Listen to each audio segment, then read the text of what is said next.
Bonjour, bienvenue dans le podcast L'histoire des Germains, des Francs et des Mérovingiens. Je m'appelle Xavier. Et je m'appelle Romain. Abonnez-vous à notre podcast sérieux, mais pas trop, conçu pour les passionnés d'histoire qui veulent tout comprendre sur ces peuples, leurs aventures, leurs coutumes et leurs territoires durant le premier millénaire. Retrouvez-nous sur les réseaux sociaux Facebook et Instagram et sur notre site internet à meropodcast.fr. Et n'hésitez pas à nous faire part de vos commentaires ou à nous donner des étoiles sur votre plateforme de balado favorite. Ceci est l'épisode 1. Au nord, ce n'était pas que des corons. Alors personnellement, j'ai toujours entendu que l'histoire des Francs commençait avec Clovis vers 496 après Jésus-Christ, avec une entrée fracassante de notre premier roi dans la piscine de la cathédrale de Reims. Mais bon, on sait bien que nos ancêtres ne sont pas arrivés de nulle part. Vous êtes d'accord ? Donc, pour notre histoire des Francs et des Mérovingiens, nous allons remonter un peu dans le passé. On ne commencera pas avec « Il était une fois le bon roi Clovis ». D'ailleurs, nous n'allons pas parler de Clovis avant un certain temps, et sûrement pas pour l'appeler le bon roi de toute façon.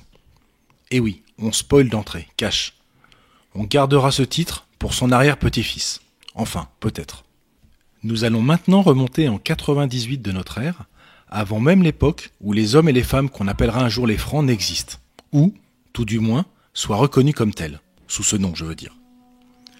Avant leur naissance officielle d'une certaine manière. Faisons maintenant place à cette histoire que nous avons choisi de faire commencer quelques siècles plus tôt, quelque part dans la basse vallée du Rhin, avec ceux qu'on appelle les Germains.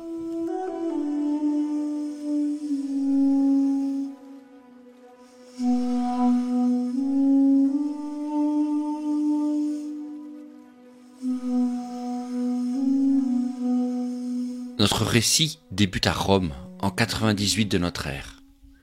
Au milieu de tous les sénateurs présents dans la capitale, ces hommes qui font fonctionner la grande machine impériale romaine, on trouve un certain Publius Cornelius. Publius vient d'avoir 40 ans et il a accompli une belle carrière pour un petit provincial comme lui. En tenant un nombre impressionnant de postes dans l'Empire romain durant les 25 dernières années, il est devenu un des plus hauts fonctionnaires de Rome. Publius est un travailleur acharné. Et c'est un homme doué pour faire fructifier un bon réseau d'amis et de dépendants qui l'ont aidé à franchir toutes les étapes de la hiérarchie impériale. Il a fait un beau mariage, il dispose d'une belle fortune et d'une réputation impeccable de fonctionnaire compétent et sérieux. D'ailleurs, pour couronner ce beau parcours, Publius est devenu sénateur romain. C'est encore, à cette époque-là, une promotion assez rare pour un fils de chevalier qui conclut brillamment une carrière sans tache, ou presque. On peut le dire, Publius Cornelius a su bien mener sa barque ces dernières années. Mais aujourd'hui, notre homme a un choix important à faire. Il doit choisir la bonne posture maintenant qu'un nouvel empereur, qu'il ne connaît sans doute pas très bien, voire pas du tout, vient juste d'être nommé. Car en 98, les sénateurs de Rome viennent d'acclamer un nouveau maître à l'Empire, un certain Trajan. Et ce Trajan, on ne connaît pas ses intentions précises, même s'il a le soutien du Sénat à ce stade. Qu'est-ce que les sénateurs savent du nouvel empereur ? Difficile à dire, d'autant qu'il n'est pas à Rome avec eux. C'est le général des légions de Germanie, très bien. C'est aussi un Romain, mais un provincial tout de même, car sa famille s'est établie en Ibérie, l'Espagne actuelle. Trajan vient d'une grande famille patricienne et il a été choisi très récemment comme successeur par Nerva. Nerva, c'est l'empereur qui a brièvement dirigé l'Empire à la mort de Domitien et qui a ramené un peu de stabilité et de calme à la fin de la dynastie des Flaviens, 12 mois plus tôt. L'accession au trône de Trajan s'est passée assez tranquillement apparemment. Sa famille, ses connexions et son adoption par le prédécesseur, qui n'avait pas d'enfant, lui ont ouvert la voie. Contrôler la force militaire la plus puissante de Rome aux portes de l'Italie a dû aussi pas mal aider. C'est le genre de petits détails qui dissuadent souvent les rivaux potentiels. Mais étrangement, contrairement à tous ses prédécesseurs, qu'ils aient hérité du trône ou qu'ils aient dû s'en emparer par la force, le nouvel empereur Trajan ne se dépêche pas de revenir à Rome une fois que le vieux Nerva, l'empereur qu'il a nommé co-consul et héritier, est déclaré mort. Absolument pas même. Non, Trajan décide de rester sur la frontière de la Germanie et d'y rester longtemps, toute l'année 98. Comment expliquer une telle absence du prince à Rome où tout le Sénat et tous les dignitaires l'attendent? C'est totalement inhabituel et sans doute beaucoup de monde se questionne en cette année 98. Et Publius, lui, a pas mal de raisons d'être inquiet. D'accord. Ce que tu veux dire, c'est que ce Publius, un fonctionnaire issu d'une famille obscure, a construit sa belle carrière entièrement sous le règne de Domitien, le dernier empereur Flavien. Et c'est donc avec Domitien qu'il a réalisé son ascension fulgurante, qu'il a eu toutes ses nominations. Donc si je comprends bien, tu supposes qu'il doit avoir un peu les chocottes avec ce nouvel arrivant sur le trône impérial. C'est bien ça? C'est possible, car avec un nouvel empereur, on n'est jamais à l'abri d'un grand coup de balai de l'entourage et des supporters du précédent. Coup de balai qui peut être sanglant d'ailleurs, si le nouveau venu veut faire place nette. Et la chute de Domitien, pour le coup, ne s'est pas passée en douceur. L'homme avait tout fait pour s'aliéner les grands patriciens de Rome. Il avait martyrisé les grandes familles, banni certains sénateurs, exécuté d'autres. Un règne de plus de 15 ans, soi-disant se terminant comme une tyrannie sanglante, sombrant avec la folie de cet empereur. Jusqu'à ce jour de septembre 96, où Domitien, à qui Publius avait dû jurer fidélité précédemment, s'est fait liquider à coups de poignard par son entourage. Dès le meurtre commis, ça a été un déchaînement anti-domitien dans toute l'élite romaine. Tout le monde l'a chargé des pires crimes, tout le monde s'est désolidarisé de l'empereur fou. Enfin, une fois son corps bien refroidi bien sûr, ce qui laisse place au doute et à l'exagération. Et Trajan marque immédiatement qu'il n'aura aucune part avec l'héritage de ce tyran de Domitien et de son ère sanglante. Il a effectué une petite purge limitée en éliminant seulement 2 rivaux possibles, le préfet des prétoriens et le gouverneur de Syrie. Et ça a envoyé un signal bien clair pour tout le monde. Les temps ont changé en cette année 98. Définitivement. Et il vaut mieux s'aligner sur la vérité officielle qui maudit tout ce qui se rattache à Domitien ou à son règne. Ce qu'en pense vraiment Publius Cornelius dans le fond, à ce moment-là, on ne le saura sans doute jamais précisément. En tout cas, il ne va en rien se démarquer de l'ère du temps. Il va charger Domitien lui aussi dans ses écrits post-coup d'État et le présenter comme un psychopathe absolu. En gros, Publius laisse entendre que lui, comme tous les sénateurs qui voulaient continuer de servir Rome sans s'exposer à une mort certaine par leur opposition, ont dû faire le dos rond. Il accable donc Domitien le tyran en parlant des cruautés atroces dans Rome, en nommant les meurtres et les proscriptions, histoire de ne laisser aucun doute sur sa fidélité au nouvel empereur. Peut-être qu'il en rajoute pas mal, Publius, mais c'est la nouvelle mode. On sent entre les lignes un peu de culpabilité quand même. D'accord, il a été obligé de servir Domitien pour servir Rome, mais en conséquence, il serait aussi responsable, en partie au moins, des crimes qui auraient été commis sous ce règne. Au minimum, on dirait complice, par son silence. Entre les lignes, au sens propre en fait, car dès la chute de Domitien, Publius Cornelius va désormais combiner son rôle de sénateur avec une nouvelle passion. Et cette passion, c'est l'écriture. Une passion qui lui permet sans doute de coucher sur papyrus cette culpabilité. Notre homme veut maintenant faire œuvre utile, en tant que moraliste, en réfléchissant sur le pouvoir, sur la tyrannie, sur le rôle et le destin de Rome. Un beau programme. Publius Cornelius Tacite, le grand serviteur de l'État, est désormais aussi un écrivain. Et c'est sous ce nom qu'il va rester dans l'histoire. Tacite, le moraliste. Ah, d'accord. Publius Cornelius, c'était Tacite. Tacite, l'un des plus grands historiens romains. Ce Tacite-là. Celui dont tout le monde a entendu parler, mais ne sait pas vraiment remettre dans son contexte. Non seulement il admet avoir fait carrière sous un tyran, mais maintenant il doit s'adapter et survivre au nouvel empereur Trajan. Encore un qui veut donner raison à Darwin. Pour Tacite, l'enjeu est de se mettre au mieux avec ce nouveau régime et d'envoyer les bons signaux avec un nouvel homme que personne ne connaît vraiment. On ne sait pas s'il retourne totalement sa toge ou sa veste au bon moment, car le bon timing est la clé du succès dans ce genre de plan. Mais j'imagine qu'il y a forcément un gros contexte à comprendre derrière les écrits de Tacite si on veut te suivre. il va falloir lire entre les lignes. Et du coup, faut-il lire tout ce qu'il écrit sous l'angle du traumatisme lié à la fin tragique de Domitien, l'empereur dégénéré ? Ça semble tout à fait clair. Comme n'importe quelle source d'ailleurs, les propos de Tacite ne peuvent pas être détachés du contexte de l'époque. Clairement, l'homme est aussi un survivant, bien conscient de devoir plaire au nouveau pouvoir. Il y a très probablement un peu de calcul chez lui. Au minimum de la prudence et du respect vis-à-vis de ce qui doit être la nouvelle ligne officielle. Même si, à ce moment précis, la nouvelle ligne officielle, personne ne doit trop la connaître chez les sénateurs de Rome. À part bien sûr, pourrir Domitien. Mais oui, le choix des sujets pour notre nouvel auteur Publius Tacite doit forcément coller avec le nouvel air du temps à Rome.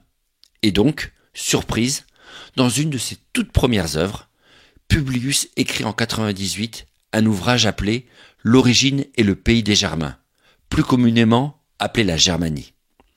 Ce petit ouvrage va servir de référence sur les peuples qui vivent au nord des frontières de l'Empire romain. Ce n'est pas un livre avec une intrigue ou des héros. Ce n'est pas non plus une histoire avec des événements, un début et une fin bien clairs. Il paraît évident que de toute façon, nous n'avons pas la totalité du texte original de Tacite, donc il nous manque une partie des clés pour bien comprendre l'ambition exacte de cet ouvrage. Mais disons que c'est une sorte de récit ethnographique que Tacite couche sur le papyrus. Quelques pages pour décrire les voisins remuants de l'Empire qu'on trouve derrière le Rhin et le Danube, où justement le nouvel empereur a décidé de passer l'année. On les appelle communément les Germains depuis plusieurs siècles à Rome, d'où le nom de l'ouvrage. César notamment les cite dans la guerre des Gaules. Et c'est donc un livre important pour nous, pour marquer le début de notre histoire. Enfin, en tant que moraliste, vu que c'est la nouvelle passion qu'il s'est choisie, la Germanie est un sujet génial pour Tacite. Son ouvrage est le moyen parfait pour envoyer un message respectueux et prudent et partager son opinion sur le destin de l'Empire, sur la politique utile à mener désormais pour le prince. D'accord. Comme choix de sujet dans l'air du temps, la Germanie a l'air d'être pile dans la cible. On n'a pas d'explication du pourquoi précis de cet ouvrage, mais pour sûr, ça tombe carrément opportunément, cet écrit. En pariant que le nouvel empereur sera un homme raisonnable, la Germanie est l'ouvrage parfait pour faire œuvre utile pour le nouveau régime, en offrant quelques conseils avisés et respectueux à la fois pour qui veut bien les lire. Bon, parlons donc un peu de ce livre. Est-ce que vraiment c'est une mine d'or pour les passionnés d'histoire que nous sommes ? Ou c'est juste une œuvre de circonstance pour plaire au nouvel empereur en 98 ? Disons-le tout net, il y a beaucoup de choses à redire sur la Germanie. Énormément même. Tout d'abord, si on commence par le début, il est clair que Tacite compile beaucoup de matériel existant dans son propre ouvrage. Il ne rédige pas son traité de bout en bout à partir de sa propre observation. Au moins en bonne partie, la Germanie reprend des commentaires faits par d'autres ou des passages d'autres livres. D'ailleurs, il est assez probable que Tacite n'ait jamais mis les pieds en Germanie, ni même sur la frontière romaine. Le résultat est donc un peu mitigé du point de vue narratif, sans parler de sa précision. Il compile, il agrège des bouts d'informations pris ici ou là, pour ne pas dire, il recopie des sources déjà existantes, vraies ou pas d'ailleurs. C'est une œuvre extrêmement importante pour nous sur les idées générales qui circulent à Rome, sur la région. Mais c'est une première limite à l'exactitude de ce qu'il nous raconte. Il y a sans doute du oui-dire, des rumeurs, voire des fabrications romaines dans son texte. Qu'il en soit conscient ou non. Et puis, Tacite insiste sur le côté spectaculaire à partager sur la Germanie, sur les détails un peu piquants. On dirait qu'il en rajoute volontairement ou qu'il insiste sur ce qui va faire mouche avec son lecteur. Il semble qu'il sélectionne les détails qui vont faire sursauter le Romain bien pensant de son époque. Oui, en gros, il veut faire le buzz, quoi. Et il en rajoute des caisses, comme on dit de nos jours. Quelque part, c'est triste. Ça veut dire que la nature humaine n'a pas beaucoup évolué en 20 siècles. Tu me diras, compte tenu que les Romains avaient déjà assez de moyens de se divertir avec les tavernes, les jeux du cirque et les orgies, on peut facilement comprendre pourquoi Publius a peut-être dû un peu forcer le trait dans sa description des aspects les plus gores et les plus choquants. Fallait bien attirer le chaland. Publius reporter au Sun plutôt qu'au monde diplomatique. C'est ça ta conclusion ? Soyons justes. Tacite vit dans un monde où l'accès à l'information n'est pas si simple. Mais surtout, il vit dans un univers culturel qui sans doute a du mal à juste concevoir une culture si différente de la sienne. Et son public, qui ne peut être que les élites du monde romain, sont de la même manière assez mal équipés intellectuellement pour comprendre des mondes aussi étranges à leurs yeux. Et puis, si vous voulez faire sensation avec votre livre, parler des sacrifices humains ou des punitions exotiques pour une femme adultère, c'est forcément plus facile et intriguant pour son public que les relations commerciales ou les techniques industrielles. Même si l'archéologie et la recherche historique ont confirmé beaucoup de ce que Tacite nous raconte, ce n'est pas forcément toujours de première importance ou clairement contextualisé. Mais dans le fond, le plus gros problème, ce n'est pas ses limites assez compréhensibles vu les conditions de l'époque.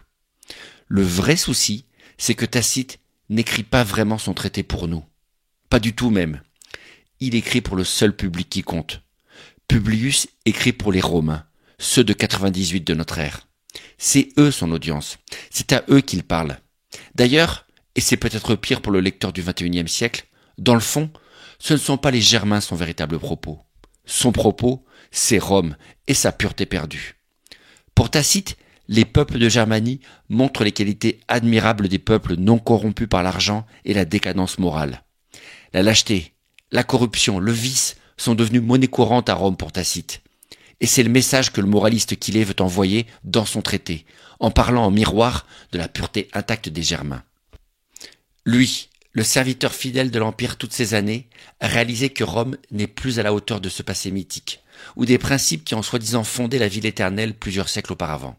Maintenant que Tacite est arrivé au sommet de la carrière des honneurs, car il a même été nommé consul en 97, il a perdu confiance dans le système. C'est devenu un véritable pessimiste. Aujourd'hui, on dirait même un décliniste. Le genre de tout fout le camp, ou c'était mieux avant quand on avait des vraies valeurs. Ce genre de propos. La chute brutale de Domitien a dû marquer Tacite. Comment tous les flatteurs ont su retourner leur toge le jour même de sa chute pour passer de l'adulation de cet empereur à sa détestation. Tout ça l'a peut-être profondément déçu sur les hommes et le pouvoir. C'est la décadence de Rome à son paroxysme, selon lui. S'il avait encore des illusions sur les imperfections de cet empire auquel il a consacré sa vie, ses yeux sont maintenant grands ouverts sur la réalité. Alors oui, il nous parle des Germains comme purs de tous les vices qui l'ont marqué à Rome. La loyauté, la simplicité, la bravoure et le sens moral admirable, malgré leur sauvagerie. Que des belles choses, que des qualités magnifiques.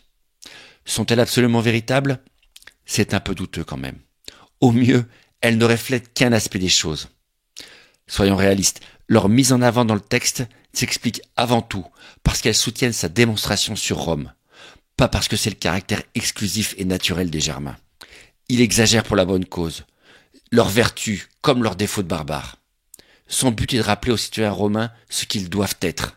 C'est un noble objectif pour un Romain du 1er siècle, mais nous, ça ne nous aide pas forcément à découvrir qui sont vraiment les Germains dans le fond. Donc si la Germanie est une fable moralisatrice plutôt qu'un traité ethnographique réaliste sur les peuples du Nord, est-ce vraiment utile pour comprendre qui sont vraiment les Germains ? Parce qu'enfin, on s'est quand même énormément basé sur les écrits de Tacite pour parler de la partie de nos ancêtres qui sont venus d'outre-Rhin. Est-ce par défaut, car nous n'avons pas d'autres sources ? Et doit-on accepter les biais de Tacite en la matière, faute de mieux ? Disons que la description de Tacite est exceptionnelle par sa densité et sa qualité. Est-ce la seule source de toute l'Antiquité sur les Germains ? Non, absolument pas. Et d'autres nous sont parvenus par bribes, mais c'est la meilleure et la plus complète dont on dispose. Et si on doit accepter que cette source a des biais, soyons honnêtes, les autres sources existantes ou disparues présenteraient probablement les mêmes défauts. Alors, même imparfaite, remplie d'erreurs et de préjugés de l'époque, la Germanie reste une source extraordinaire pour commencer à découvrir qui sont ces peuples. On va regarder ce qui est exact dans cette description et essayer de démêler ce qui tient du farfelu ou de la pire propagande en croisant cette source avec les autres connaissances historiques et archéologiques dont nous disposons maintenant. Mais avant tout, nous devons rester conscients que tout le matériel écrit, toute la source littéraire future aura des biais, celle-ci comme une autre. D'ailleurs, la vérité à affronter dès le début de ce podcast est que ni les Germains en général, ni les Francs en particulier, n'ont laissé de texte avant le 5e ou le 6e siècle. Tout notre matériel littéraire, toutes nos chroniques, toutes les lettres et les inscriptions, enfin tous les écrits du début du millénaire viennent de l'Empire romain. La totalité. Et pour Tacite comme pour les autres, nous allons faire face à la même limite. Ce sont des Romains qui nous parlent avant tout et surtout de Rome. les autres cultures, les autres nations ne sont intéressantes que parce qu'elles interagissent avec Rome, ou parce qu'elles reflètent ce qui se passe à Rome. Les auteurs latins ne s'intéressent pas vraiment à eux dans le fond, ou ne les comprennent même pas. Après tout, c'est un peu le sens premier du mot barbare du point de vue étymologique, celui qui parle une langue incompréhensible. Vous nous voyez venir, n'est-ce pas? Le message est en effet que notre histoire des Francs et des Mérovingiens va être dépendante pendant un certain temps de sources externes, principalement romaines. Et ces sources, comme toutes les sources, ont leur propre biais. Que ce soit Tacite ou tous les autres, leur propre culture les influence, et leur histoire personnelle également. Tout le matériel écrit qu'on va utiliser est un peu frelaté en fait. Et essayer de comprendre à travers leurs regards et leurs préjugés qui sont vraiment les Germains et un jour les Francs va être le gros défi de ce début de podcast. Vous voilà prévenus, et il ne faudra pas l'oublier au moment de tirer des enseignements des écrits qui nous sont parvenus. Mais au final, de quoi il parle ce livre ? Disons juste quelques mots sur ce fameux ouvrage de la Germanie avant de nous quitter. D'abord, ce n'est pas vraiment un livre comme on l'a dit, mais plutôt un traité, dont nous avons 40 chapitres très courts. Le tout se lit en moins de 15 minutes. Tacite expose longuement les traits culturels des Germains, ce qui fait de ces peuples simples un monde à part. Mais en attendant, il nous donne un panorama très complet, allant du régime alimentaire au code de loi. Il y a une foule d'informations là-dedans, réelles ou non, à aller fouiller. Et puis, il embraye sur la description des différentes tribus. Un concept à manier avec précaution, mais on y reviendra. Une longue liste de tribus donc, qui partagent selon lui une culture et une langue similaires. Ces tribus sont présentées les unes après les autres pour le lecteur. On balaye toute l'Europe actuelle du nord-ouest à l'embouchure du Rhin jusqu'au sud-est à l'embouchure du Danube. Des tribus, des dizaines de tribus, farouches, féroces, et qui n'ont peur d'à peu près rien et sûrement pas de Rome. C'est d'ailleurs là le point le plus important du traité de Tacite. Car notre auteur n'a pas comme seul objectif de pointer du doigt ce qui dysfonctionne à Rome dans une bulle. Pour lui, les Germains sont là pour rappeler à chacun que si Rome baisse la garde, certains voisins du Nord sont capables de frapper l'Empire au premier signe de faiblesse. Et nous nous arrêterons là, pour ce premier épisode, sur cette petite phrase que Tacite lâche au milieu de son ouvrage en parlant des Bructères. Une tribu germanique que nous reverrons, mais qui vient de se faire massacrer par ses voisins. Une petite phrase de rien du tout, lâchée à la fin du chapitre 33 de la Germanie. Tacite nous dit, et je le cite, « Ah, puis ces nations, à défaut de nous aimer, continuaient à se haïr elles-mêmes. Puisqu'au point où le destin a amené l'Empire, la fortune n'a désormais de meilleurs cadeaux à nous offrir que les discordes de l'ennemi. » Oui, je vois. On comprend bien l'idée. Pour lui, les peuples germains sont une menace mortelle pour Rome. Mais cette menace ne se matérialise pas tant que ces peuples se battent les uns contre les autres. Mais s'ils devaient s'unir un jour, c'est une toute autre histoire qui commencerait pour Rome. Leur désunion, c'est la meilleure protection possible pour Rome. Leur désunion, c'est la meilleure protection possible pour Rome. Unis, ces peuples seraient redoutables, voire invincibles. Est-ce bien cela ? On peut comprendre aisément où Tacite trouve cette idée. Après tout, 90 ans avant d'écrire son ouvrage, c'est la fameuse bataille de Teutobourg, qui a eu lieu de l'autre côté du Rhin, où 3 légions ont été anéanties en traversant le pays par une alliance de tribus. Le désastre a été tel qu'il a convaincu Rome que la région et ses habitants étaient trop sauvages pour tenter de les intégrer dans l'Empire. Une sauvagerie qui les rend inassimilables, mais même primitifs, ce ne sont pas des peuples sans force. Leur capacité militaire est une réalité. Alors Tacite frappe fort dans son traité, évidemment. On sent le propos alarmiste du tout fout le camp, et si on ne se reprend pas, ça va mal finir. Ceci reste une ficelle classique quand même. Si vous voulez attirer l'attention de votre audience, rien de mieux que de lâcher un propos très choquant en exagérant dès le début. Les Germains sont tout de même de vrais sauvages, valeureux militairement, mais primitifs. Qui peut croire qu'un jour, ces peuples pourraient s'unir pour venir défier Rome ? Que Rome ait eu un désastre en s'y attaquant avec un chef malhabile sur leur propre terrain, une contrée forestière et marécageuse, c'est une chose. Mais de là à imaginer que ces peuples seraient capables de traverser la frontière et de venir défier Rome sur ses propres terres ? Des barbares qui pourraient sortir de leurs forêts, renverser les fortifications et s'attaquer aux légions de Rome en combat régulier ? Et pourquoi pas les vaincre sur un champ de bataille et se mettre à piller l'Empire? Publius Tacite, toujours prêt à exagérer et à en rajouter. C'est tout de même pas très crédible cette histoire de voisins sauvages du Nord qui pourraient franchir le limès romain et venir envahir l'Empire. Merci d'avoir écouté cet épisode de L'histoire des Germains, des Francs et des Mérovingiens, le podcast dédié à l'histoire de France durant le premier millénaire. N'hésitez pas à nous retrouver sur notre site internet www.meropodcast.fr et à bientôt pour notre prochain épisode.